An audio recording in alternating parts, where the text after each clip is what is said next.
은혜로운 찬양 우리 성가대 해주셨는데 찬양 끝나고 저 혼자 박수할 뻔했습니다. 혼자 박수할 뻔하다가 다른 분들이 안 쳐서 이 치는 게 아닌가 보다 그래서 멈췄습니다. 근데 우리 담임 목사님이 또 귀한 찬양 이렇게 또 격려하는 박수 해주셨습니다.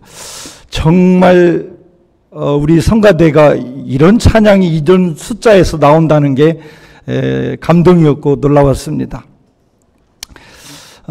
기드온의 300 용사와 같은 느낌을 제가 받았고 마하나임, 하나님의 군대구나 이런 생각을 했습니다.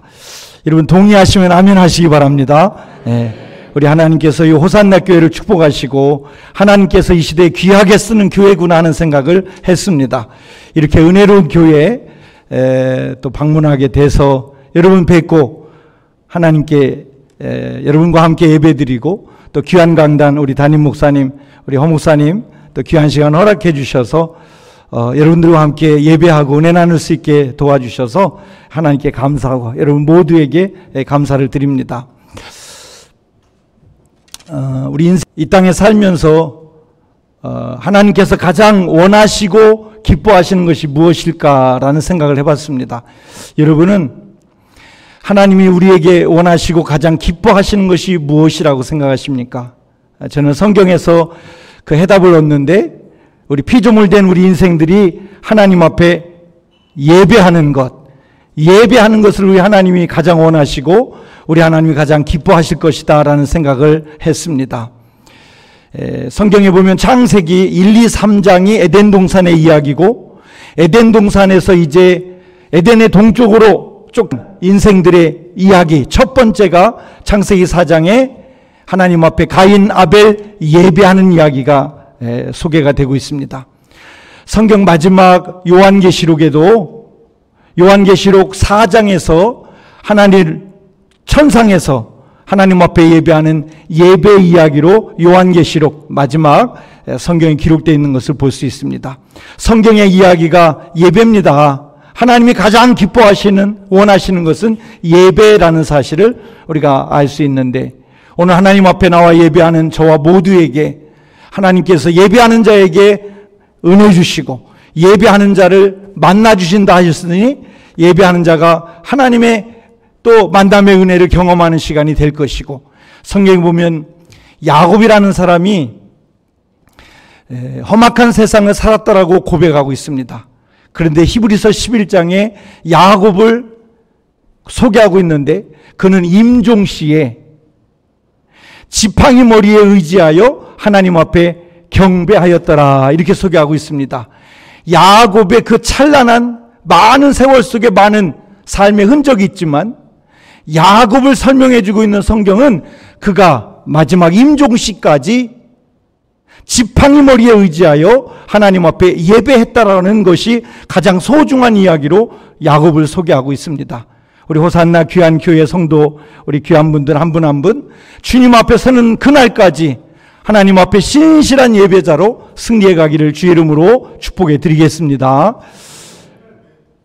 저는 성경 말씀 가운데 많은 말씀들 이렇게 묵상하게 되는데 그 중에서 잠언 16장 9절의 말씀을 정말 삶에서 많이 묵상하는 말씀 가운데 하나입니다.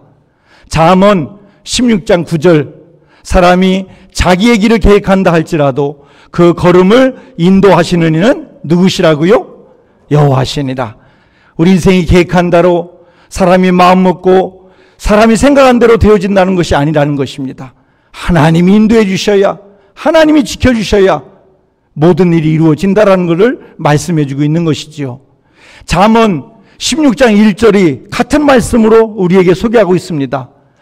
마음의 경영은 사람에게 있어도 말의 응답은 여호와께로 나느니라 라고 하는 9절의 말씀이나 1절의 말씀이나 같은 말씀이에요.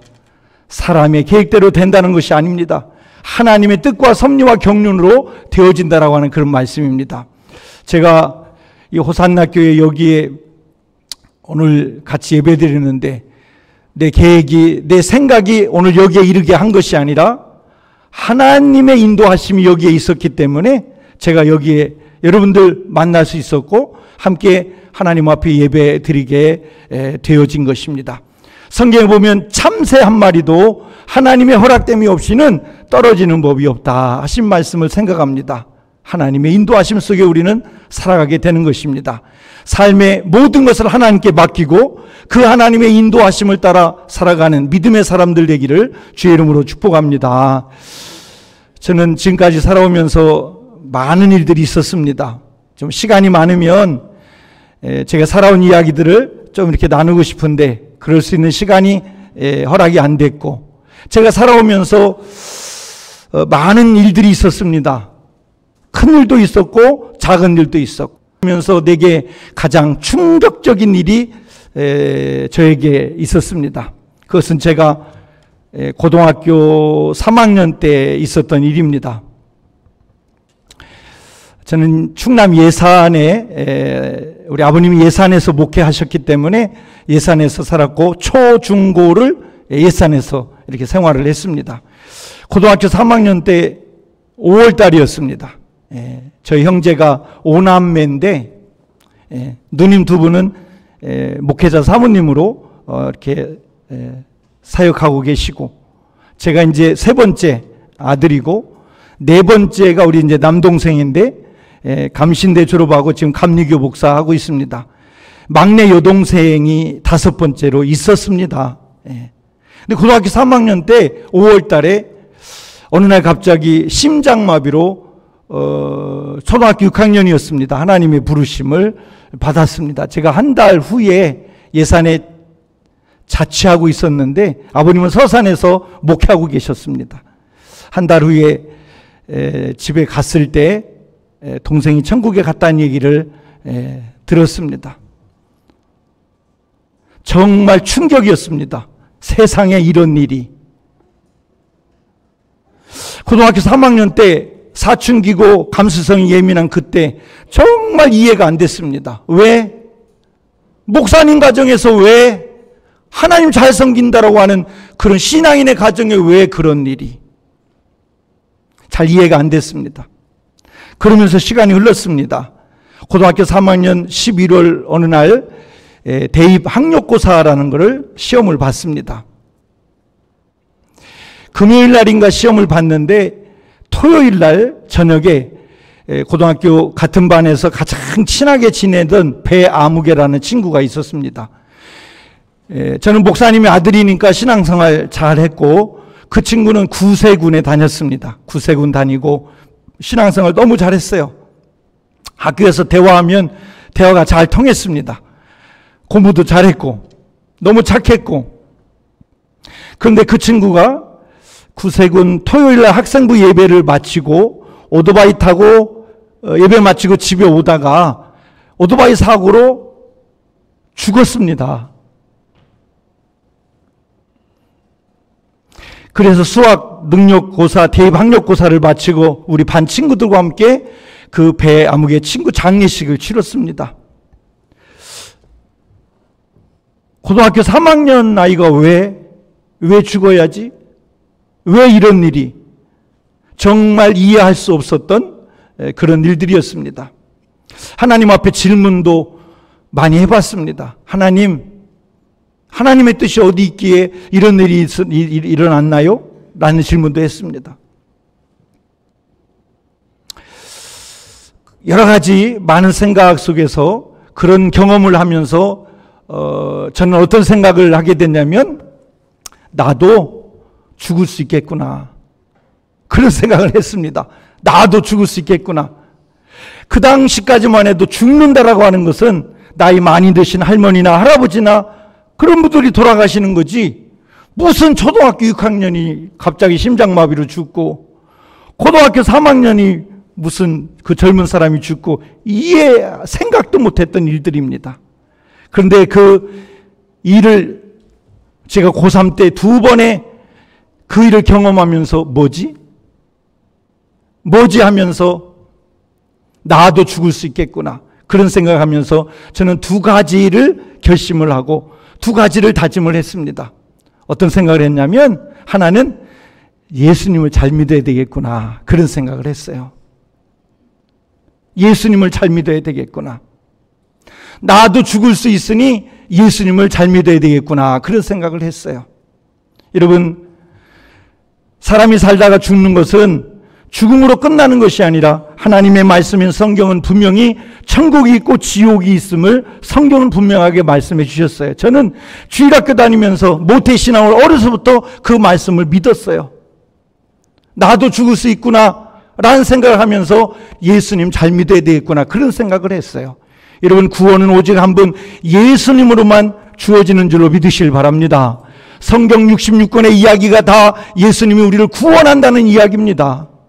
구약 성경이 이 땅에 메시아를 보내주셔서 메시아가 우리를 구원해 주신다는 이야기, 신약 성경의 사복음서가 실제 예수님이 하나님의 아들이신 그분이 이 땅에 오신 이야기, 사도행전에서부터 요한계시록까지가 예수님 다시 오신다라고 하는 예수님 이야기, 성경 66권이 다 예수님 얘기고 우리를 구원해 주신다는 이야기라는 것을 성경을 깨닫고 저는 말씀 안에서 예수님 잘 믿어야 되겠다, 그런 생각을 했습니다.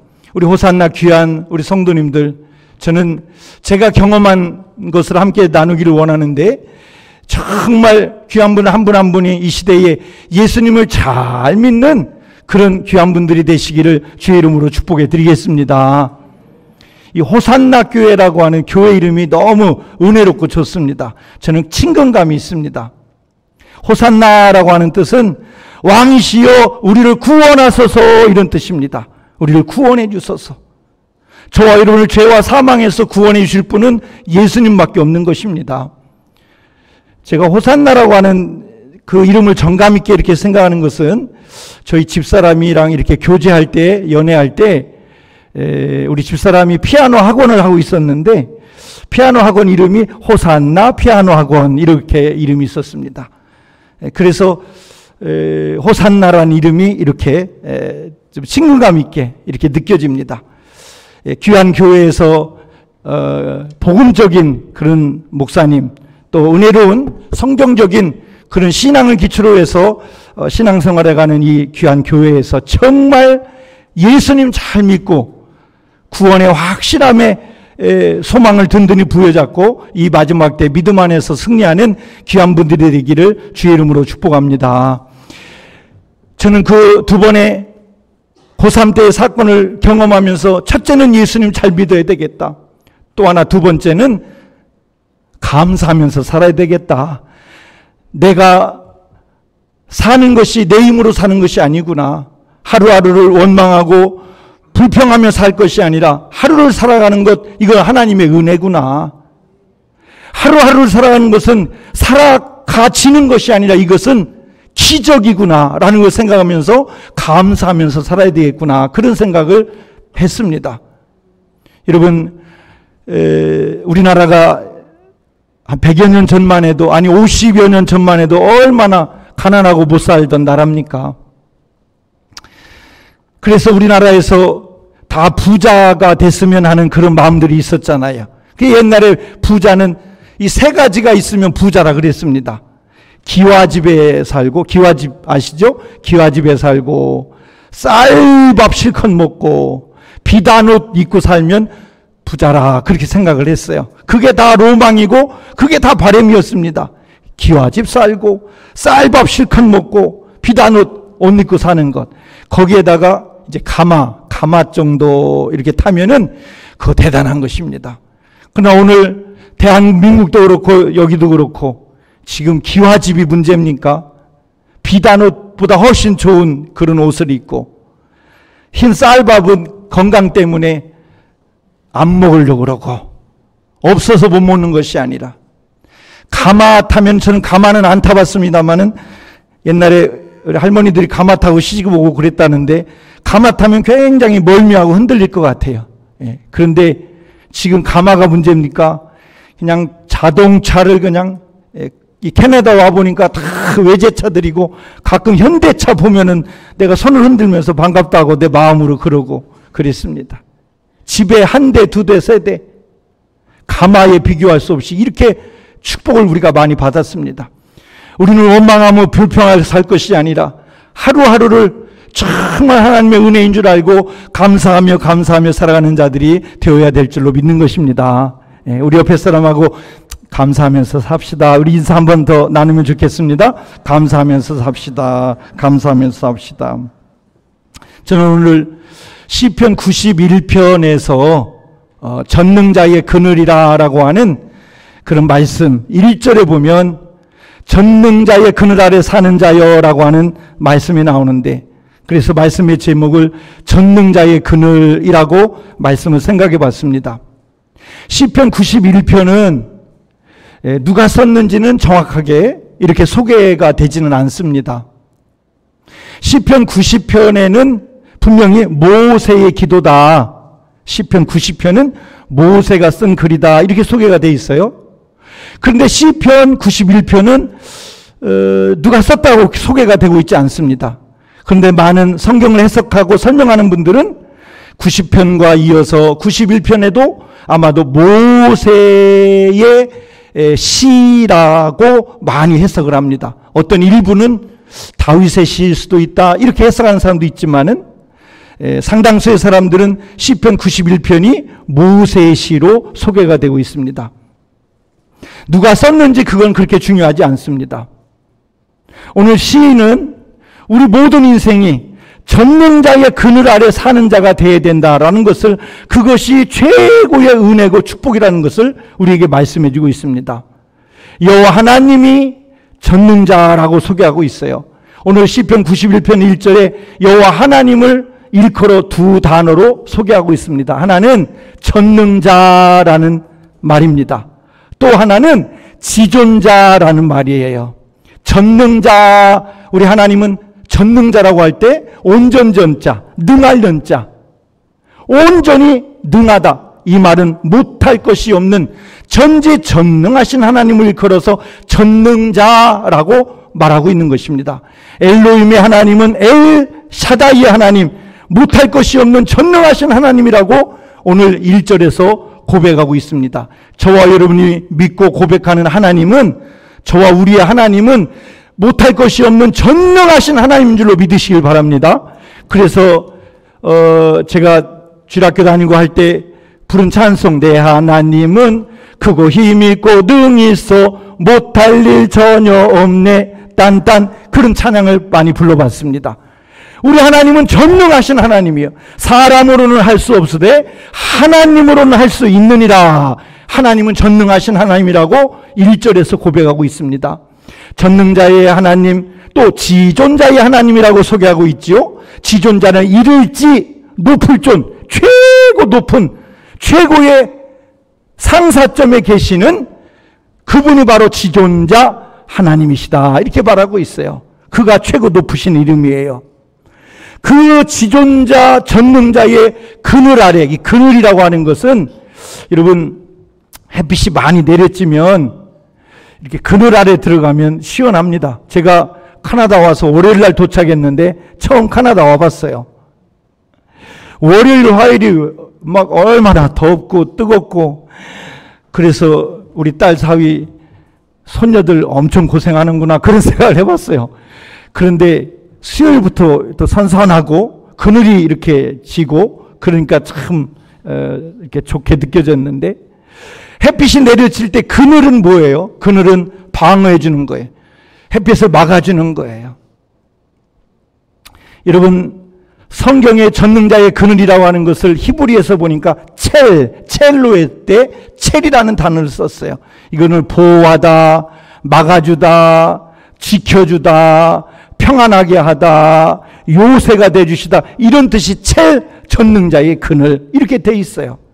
여러분, 시편 91편 2절에 어떤 말씀이냐면, 우리는 말하기를 그 전능하신 그 하나님은 나의 피난처시요, 나의 요새시요, 내가 의뢰하실 하나님이라고 고백하고 있습니다. 여러분, 세상 사람들이 생각하는 것이 아니라 내가 그 하나님을 그렇게 고백해야 된다는 것입니다. 나의 하나님이 나의 피난처가 되시며, 나의 하나님이 나의 요새가 되시며, 그 안에, 그 날개의 품 안에 들어가기만 하면, 안기기만 하면 하나님이 최상의 은혜로 우리를 지켜주신다라는 것입니다. 그는 내가 의지할 하나님 되신다라고 2절에 말씀하고 있습니다. 여러분, 우리가 살면서 다 그늘이 필요한 거예요. 건물 안에 들어가면 건물이 그늘이 될 수 있지요. 큰 나무 밑에. 캐나다 오니까 정말 부러운 게 나무가 참 많더라고요. 나무 그늘도 그늘이 되고, 햇빛이 내렸을 때 나무 그늘도 없으면 양산이라도 들고 다니면서 그늘을 만들고, 양산이 없으면 모자라도 쓰고, 부채나 아무것도 없으면 손바닥으로라도 가리면서 그늘을 만들려고 하고 있습니다. 그런데 진정한 그늘, 부모가 그늘이 돼주고, 남편이 그늘이 되고, 또 아내가 그늘이 돼주고, 또 자식이 또 그늘이고, 또 영적으로 지도해주는 목사님이 우리의 영적인 그늘이 되고. 근데 우리 인생에 있어서 가장 귀하고 가장 은혜로운 최고의 최상의 축복의 그늘은 전능자의 그늘, 여호와 하나님의 은혜의 그늘인 줄로 믿으시길 바랍니다. 그 그늘 안에 사는 자들은 어떤 은혜와 어떤 복을 주는지 시편 91편에서 오늘 우리에게 말씀해 주고 있습니다. 이 땅의 모든 인생이 하나님 전능하신 그 그늘 아래 사는 것 같지만 그렇지 않습니다. 예수 밖에 있는 사람들, 지금도 생명의 길이, 구원의 길이 어디인지를 알지 못하는 세상 속에 사는 사람들은 사망의 그늘에 사는 거예요.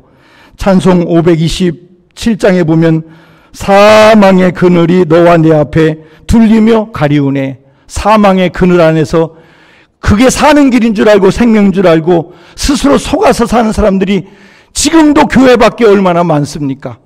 그들은 사망의 그늘에 있는지도 모르고 살아가는 거예요. 오늘은 생명의 그늘 안에, 사망의 그늘 아래 사는 자들인데, 오늘 시편 기자는 전능자의 그늘 아래 사는 자들에게 주시는 은혜들을 오늘 본문에서 말씀하고 있어요. 모세는 이 그늘을 경험한 사람이에요. 광야 40년 동안 우리가 상상할 수 없는 많은 어려움이 있었어요. 광야에 뜨거움도 있었을 것이고, 불뱀의 공격이 있을 것이고, 사막 여우의 또 공격이 있고, 아말렉과 같은 또 대적하는 무리들도 있을 것이고, 광야 40년은 물도 없고 마실 것도 없고 감당하기 어려운 인생길이에요. 그런데 모세와 이스라엘 백성 200만이 가는 길에 전능자의 그늘이 그들을 인도하시는데, 낮에는 구름 기둥이 덮어 그들의 그늘이 되주셨고, 할렐루야. 또 밤에는 불 기둥이 그들을 길을 인도하며 따뜻하게 그들을 인도하고, 여호와 하나님이 그늘이 되시어서 40여 년 광야길을 그들을 인도해 준 것을 볼 수가 있습니다. 모세는 전능자의 그늘을 경험하고 체험하는 자예요. 인생이 사는 길이 전능자의 그늘 없이는 안 되는구나라는 것을 고백하고 깨달은 사람이에요. 우리 한국에 느낌 아닌가 그런 말이 있어요. 여러분들은 잘 모르시죠? 느낌 압니까? 전능자의 그늘 아래 사는 느낌 여러분 있습니까? 오늘 성경 본문에 보면 3절에 보니까 전능자의 그늘 아래 사는 자가 새 사냥꾼의 올무에서와 심한 전염병에서 그 하나님이 우리를 건져주실 것이다. 심한 전염병. 여러분, 사람이 요즘에 죽으면 4명 중에 1명은 암병으로 죽는답니다. 심한 전염병, 코로나 때 얼마나 우리가 고생했습니까? 새가 날아다니면서 올무가 얼마나 많습니까? 연약한 새, 우리 인생이 다 연약한 올무 속에 우리는 감당할 수 없는데 삶의 올무와 심한 전염병에서 우리를 건져주실 것이다. 3절이에요. 4절에 보니까 방패와 손방패로 우리를 막아주실 것이다. 큰 문제는 방패로 막아주시고 작은 문제는 손방패로 막아주시고, 여호와 하나님이 우리 가정을 지켜주시며 악한 것들은 만지지도 못하도록 막아주시고 지켜주실 줄로 믿으시길 바랍니다. 외국에 나가 있는 사람은 한국 걱정을 많이 한다 그래요. 북한에서 핵이 어떻게 하고, 요즘에는 제가 한국에 오기 전에 북한에서 그 쓰레기 봉지 풍선으로 날려가지고 뉴스가 많이 나왔습니다.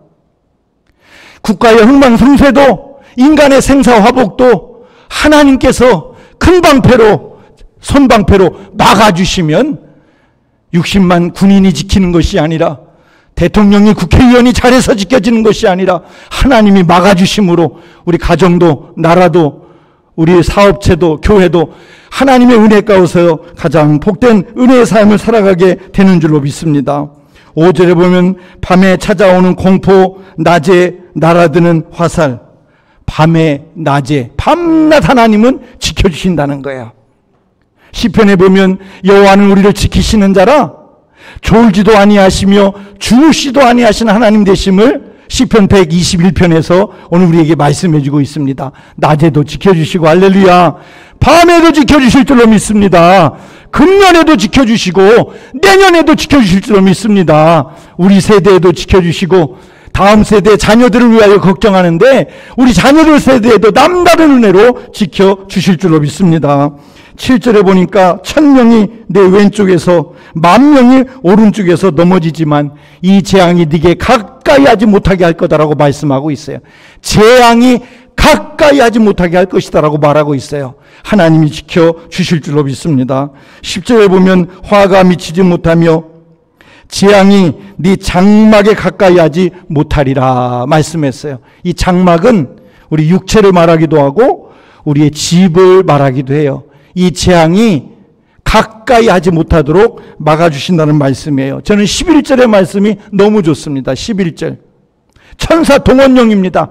하나님께서 우리를 위하여 천사를 명령해서 그 모든 길에서 우리를 천사들로 하여금 지켜주실 것이다 라고 말씀하고 있어요. 여러분, 성경에 천사 이야기가 많이 나와요. 귀신 이야기도 많이 나오고, 어떤 사람은 목사님 귀신 있냐고 물어보는데 귀신이 있지요. 예수님이 더러운 귀신아 떠나가라. 예수님이 얼마나 귀신을 많이 내쫓았어요. 귀신도 있는 거예요. 천사도 있는 거예요.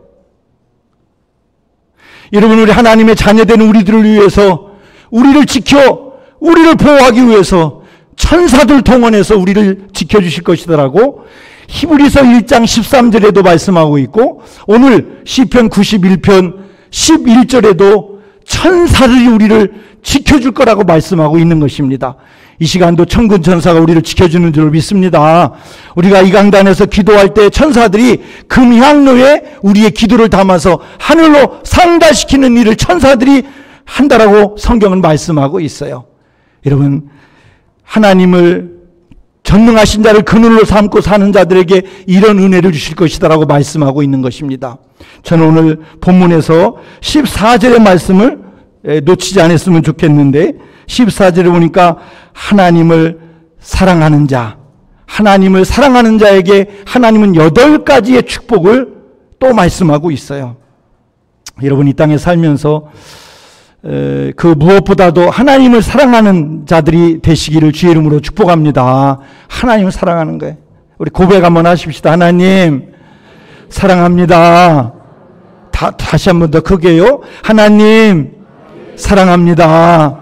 14절에 하나님을 사랑한 즉 하나님께서 은혜를 주시는데, 14절에 보니까 그를 건지리라 높이리라. 15절에 기도에 응답하리라, 함께하리라, 너를 영화롭게 하리라. 16절에 너를 오래 살도록 장수하게 하리라, 만족하게 하리라, 구원을 보이리라 말씀하고 있습니다. 전능자의 그늘 아래 살며 하나님을 사랑하는 삶을 살아가는 자에게 성경에 기록하고 약속된 축복을 우리에게 주시는 줄로 믿습니다. 여러분, 이 땅에 자식도 사랑하고 자기 몸뚱아리도 사랑하고 자기 하는 일도 사랑하고 사랑할 것이 많이 있지만 우리는 그의 나라와 그의 의를 먼저 구하라고 말씀하십니다. 나를 사랑하는 자들은 나의 사랑을 입으며 나를 간절히 찾는 자가 나를 만날 것이니라, 이렇게 말씀하셨습니다. 여러분, 제일 먼저 하나님을 사랑하는 삶이 여러분의 삶의 제일 첫 번째, 우리 삶의 중심에 제일 먼저 우리가 행할 모습이 하나님 사랑하는 거다. 이게 하나님 먼저 사랑하는 거냐를 판단해서 하나님 사랑하는 삶을 살아가기를 축복합니다. 저희 아버님은 시골교회에서 40년 목회하다가 이렇게 천국에 가셨는데, 저희 아버님이 목회하시면서 늘 강단에서 하신 말씀이 있어요. 또 우리 자녀들에게도 우리 아버님이 그런 말씀 많이 하셨어요. 하나님을 사랑하는 방법을 말씀해 주었어요. 우리 호산내교회 귀한 성도님들, 하나님 사랑하는 방법을 좀 나누고 싶습니다. 우리 아버님은 이렇게 말씀했어요. 하나님을 사랑하는 하나님의 자녀된 자들의 삶은 말로만 사랑하는 것이 아니다. 우리 아버님이 이렇게 말씀했어요. 첫째,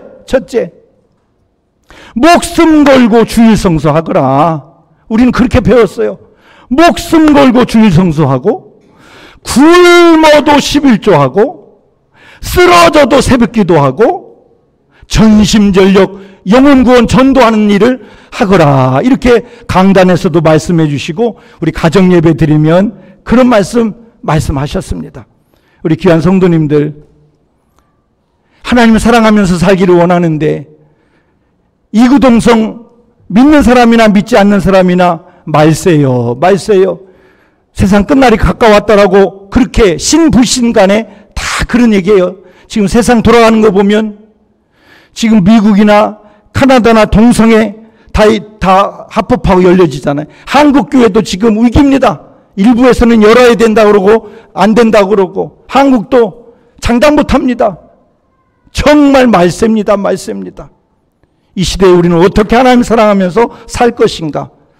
여러분, 힘들고 어렵지만 고리타분하다고 생각하지 말고 목숨 걸고 주일 성수하시고, 주일날 문 닫으면 안 될 것 같지만 땅에 떨어진 만나가 아니라 하늘에서 내리는 신령한 만나로 하나님이 더 풍성하게 채워주실 줄로 믿습니다. 굶어도 하나님의 것 손대지 아니하는 11조의 삶을 살아갈 때 우리 아버님 그렇게 말씀해 주었어요. 저희 아내도 있고 우리 딸도 있지만 하나님께 11조하고 우리는 부모님께 11조 드렸어요. 우리 아버님 그렇게 가르쳐 줬어요. 하나님께 11조하고 부모한테도 11조 하거라. 가스라이팅 어려서부터 받아가지고 그렇게 했어요. 예. 근데 우리 애들은 안 해요. 예. 여러분, 하나님의 거 손대지 말고, 사람 거 손대도 꿀을 꾸고 갚지 않아도 문제가 되지만 하나님의 것 손대지 않아요. 여러분, 말라기 3장에 하나님의 것을 온전히 드릴 때 창고가 채워진다라고 말씀하고 있습니다. 기한 전에 열매 떨어지는 법이 없다라고 말씀하고 있습니다. 열방이 너희를 복되다라고 말한다라고 말씀하고 있는 것입니다. 목숨 걸고 주일 성수하면 이사야서 58장 13절 14절에 야곱의 기업으로 너를 길러주실 것이다. 주 안에서 즐거움을 줄 것이고 너로 땅에서 높여줄 거다라고 말씀하고 있어요. 여러분, 새벽을 깨워 기도할 때 우리 목사님 토요일 날은 자녀들까지라도 다 나와서 새벽 기도합시다, 그런 광고를 계속 하시는 거 들었는데, 쓰러져서 새벽 기도하는 심정으로 살아갈 때 시편 46편 5절에 새벽에 야훼께서 도우시리라, 그런 말씀이 있어요. 왜 하나님은 새벽에 도우신다고 그랬을까? 지금도 궁금해요. 그런데 기록하신 말씀의 의도가 있겠죠? 새벽에 하나님이 도우시리라. 절박함입니다. 절박함. 새벽에라고 하는 단어를 해석해 보니까 간절히, 이런 뜻도 있더라고요. 얼마나 절박하면 새벽에 나와서 새벽부터 기도하겠어요. 새벽에 하나님이 도우시리라. 새벽 기도하시고, 목숨 걸고 영혼 구원, 복음 전에서 한 영혼을 전도하시고, 우리 인생의 끝이 살다가 죽으면 그만이 아니라 히브리서 9장 27절에 사람이 한 번 왔다가 죽는 것은 정한이 있지요, 그 후에는 뭐가 있느니라? 심판이 있느니라 했습니다. 죽으면 끝이 아니라 우리는 다 하나님의 심판대 앞에 서야 돼요. 그때 상 받고 면류관 받고 칭찬 받고 주인의 즐거움에 참여하는 승리자들이 되기를 주의 이름으로 축복합니다. 고린도전서 15장 58절, 저는 정말 소중한 말씀이라고 생각해요. 고린도전서 15장 58절은 고린도전서 15장은 부활장이에요. 부활장의 결론입니다. 1절로 57절까지는 서론이라고 한다면 부활이 있는데 그러므로 우리는 어떻게 살아가야 되느냐? 스크린에서 띄워주셨나요? 58절 우리 한번 소리내서 한번 같이 읽어보겠습니다. 시작. 그러므로 내 사랑하는 형제들아, 견실하며 흔들리지 말고 항상 주의 일에 더욱 힘쓰는 자들이 되라. 이는 너희 수고가 주 안에서 헛되지 않을 줄을 알미니라. 아멘. 여러분, 신앙생활하면서 견실하게 흔들리지 않는, 변치 않는 신앙인이 되기를 주의 이름으로 축복합니다. 저는 목회하면서 변하는 사람 너무 많이 봤습니다. 코로나 시대에 우리 교회 장로님이 8분이신데 제일 장로님 한 분이 코로나 때 예배 드린다고, 목사님은 왜, 이게 참 유튜브로 나가니까 이게 안 되겠네. 예. 아, 내 생각 못 했네. 주일 아침에 목사님은 왜 사회적 감각이 그렇게 떨어지냐고, 사회적 공감 능력이 왜 이렇게 떨어지냐고, 예배 드리지 말라는 거예요. 코로나 이후에 지금까지 그 장로님이 교회 못 나오십니다. 내 사랑하는 형제들아, 견실하며 흔들리지 말고 뭐 때문에 흔들립니까? 신앙생활하면서 누가 인사 잘 안 해줬다고, 뭐가 불편하다고, 뭐가 기분이 안 좋다고 얼마나 많이 흔들리는지. 견실하며 흔들리지 말고 주의 일에 더욱 힘쓰는 자들이 되라. 진행형입니다. 더욱 힘쓰라는 거예요. 내가 지난날에 많이 했으니까 지금은 조금 쉰다, 이런 거 없습니다. 더욱 현재 진행형, 더욱 힘쓰는 자들이 되라. 그리하면 주 안에서 너희가 수고한 거 결코 헛되지 않을 줄을 알미니라 말씀하고 있어요. 세상에 그 어떤 것도 다 헛된 일이에요. 솔로몬이 고백한 대로 헛되고 일이지만 주 안에서 수고한 것은 결코 헛되지 않는다라고 말씀하고 있어요. 헛되지 않는다라고 하는 말은 헤벨이라고 하는 단어를 쓰는데 그 뜻이 뭐냐면 모래를 주먹으로 쥐다, 이런 뜻이에요. 여러분, 예배 끝나고 모래를 주먹으로 한번 딱 쥐어보세요. 예. 우리 김민석 장로님, 우리 함께 온 막내 사위 이름이 김민석인데, 예. 장로님 한번 모래를 주먹으로 힘껏 쥐어봐요. 얼마나 잡히나. 헤벨, 다 헛된 거예요.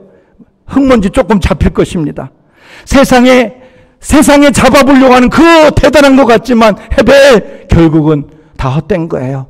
주 안에서 수고한 것만 헛되지 않을 줄을 알미니라 했으니 하나님 앞에 서는 날 수고한 대로 심은 대로 행한 대로 하나님이 상 주실 줄로 믿습니다. 저는 몬트리올이라고 하는 곳에 처음 왔고 캐나다 처음 왔으니까 그 몬트리올이라는 이름을 예전부터 조금 많이 익숙하게 들어왔어요.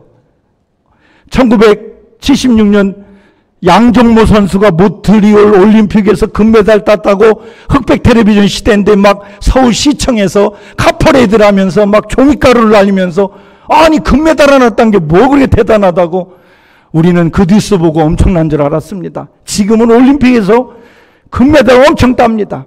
이 땅에서 꽃가루 날리고 카퍼레이드 그거 비교가 안 됩니다.